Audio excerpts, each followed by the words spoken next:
Video yang ramai di media sosial memperlihatkan seorang pria ditarik beberapa orang hingga keluar dari dalam mal yang berada di Kecamatan Ilir Barat 1 Palembang. Pria tersebut ditarik sampai terjatuh di depan pintu masuk mal. Kejadian ini direkam seorang perempuan yang diduga rekan dari pria yang ditarik. Dari keterangan petugas keamanan mal, aksi tersebut dilakukan 6 orang yang diduga debt collector yang akan melakukan penarikan paksa mobil yang digunakan pria tersebut. Peristiwa itu terjadi Selasa sore kemarin. Ketegangan sempat terjadi di parkiran mal. Dari korban lagi ke CCTV kan merapat sini. Ada pula pantau CCTV. Iya, masalah apa itu sebenarnya itu? Yang kita tahu ya. Itu sempat ketemu dengan aku. Kejadiannya apa dia masalah apa? Iya, kejadian Oh, penarikan mobil ya? Iya. Nggak tahu kami urusannya. Langsung balik kalau. Kabarnya ada yang ngaku sebagai anggota, Pak? Iya, ada anggota. Berapa kok yang narik itu, Pak? Banyak 6.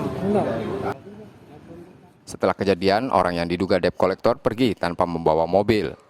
Muklas Diferensial, Kompas TV Palembang, Sumatera Selatan.